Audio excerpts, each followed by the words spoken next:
आज हम पढ़ेंगे महाकवि तुलसीदास द्वारा रचित राम लक्ष्मण परशुराम संवाद का चौथा पद। चौथे पद का हम लोग सबसे पहले शब्दार्थ देखेंगे। कौशिक विश्वामित्र को कहा गया है, जो राम लक्ष्मण के गुरु हैं और इस सभा में उपस्थित थे। मंद, मूर्ख, कुटिलू, टेढ़ा, कालबस, मृत्यु के वश में, निज, अपना, कुलघालकू, अपने वंश को नाश करने वाला, भानुवंश, सूर्यवंश, राकेश, चंद्रमा, कलंकु, कलंक या धब्बा, निरंकुशु, मनमानी करने वाला, अबुद्धू, मूर्ख, असंको, शंका नहीं करना अर्थात निडर, कौलू, निवाला या शिकार, छनमाही, क्षण में ही, खोरी, दोष, हटकहू, मना करना, चहू, चाहता है, उबारा, उबारना या उद्धार करना, प्रतापु, बल या शक्ति, रोसु, क्रोध, सुजेसु, सुयश या सम्मान, बरने पारा, वर्णन कर पाना, मुँह, मुँह से, करनी, कार्य, बरनी, वर्णन करना, पुनि, फिर, जनी, मत, रिस, क्रोध, दुस्सह, असहनीय, वीरव्रती, वीरता का मार्ग पर चलने वाला,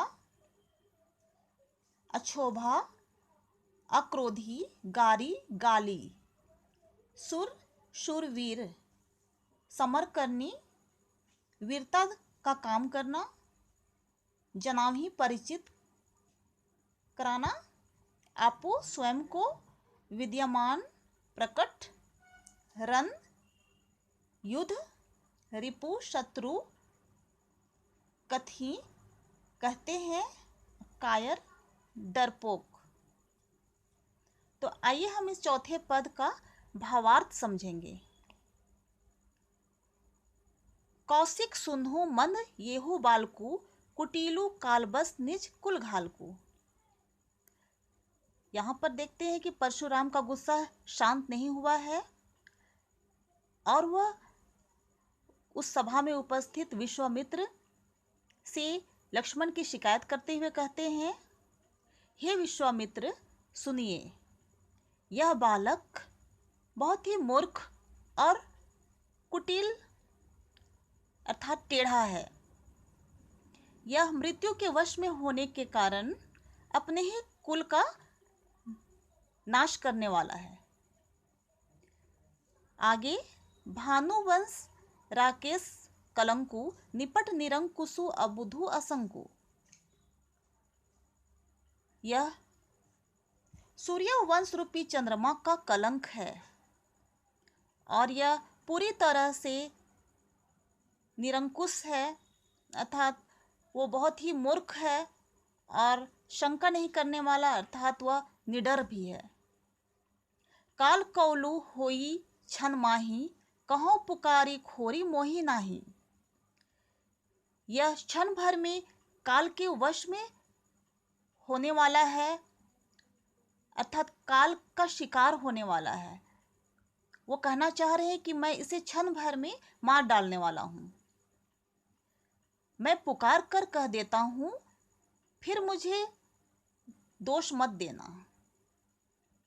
तुम हट कहू जो चहु उबारा, कही प्रतापु बालू बलु रोसु हमारा। वे फिर विश्वामित्र से कहते हैं, यदि तुम इस बालक को बचाना चाहते हो या इसका उद्धार करना चाहते हो तो तुम इसे मेरे बारे में समझा दो कि मैं कितना प्रतापी, बलशाली और कितना क्रोधी हूँ। तो इन सब बातों को तुम लक्ष्मण से कह दो और इसे रोक लो। लक्ष्मण कहे हो मुनि सुज सु तुम्हारा, तुम ही अछत को बरनै पारा। अब लक्ष्मण फिर से परशुराम से कहते हैं कि मुनि जी, तुम्हारे यश के बारे में तुमको छोड़कर और दूसरा कौन वर्णन कर पाएगा। अर्थात तुमने ही अपने यश के बारे में इतना बखान कर दिया है कि कोई दूसरा वर्णन कर ही नहीं सकता।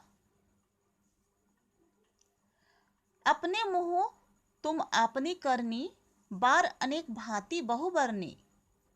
अपने मुंह से तुमने अपने कार्यों के बारे में अनेक बार कह दिया है और अनेक प्रकार से वर्णन कर दिया है। नहीं संतोषु तब पुनि कछु कहू, जनी रिस रो की दुसह दुख सहु। फिर लक्ष्मण कहते हैं कि यदि इतने पर भी तुम्हें संतोष ना हो तो फिर से कुछ कह डालो, लेकिन अपने क्रोध को रोककर असहनीय दुख सहन मत करो। आगे, वीर व्रती तुम्हें धीर अछोभा, गारी देत ना पाहु शोभा। वे फिर परशुराम से कहते हैं कि आप तो वीर व्रती हैं, वीरता का व्रत धारण करने वाले हैं, अत्यंत धैर्यवान हैं और अक्रोधी हैं। आप गाली देते हुए शोभा नहीं पाते। सूर समर करनी कर ही कही ना जनावी आपू। वे आगे कहते हैं शूरवीर, शूरवीर अर्थात वीर योद्धा युद्ध में शूरवीरता का कार्य करते हैं, ना ही अपनी प्रशंसा खुद करते हैं। विद्यमान रन पाई रिपु, कायर कथी प्रतापु।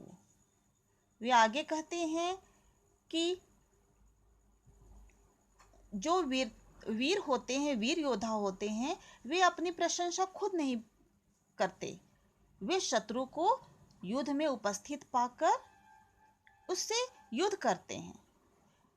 वे युद्ध करके अपनी वीरता का परिचय देते हैं। कायर ही ऐसे होते हैं जो युद्ध भूमि में शत्रु को पाकर अपनी बड़ाई, अपनी प्रशंसा खुद अपने मुंह से करते हैं। तो आज हम इसका भावार्थ समझ लिए। आशा है आपको समझ में आ गया होगा। धन्यवाद।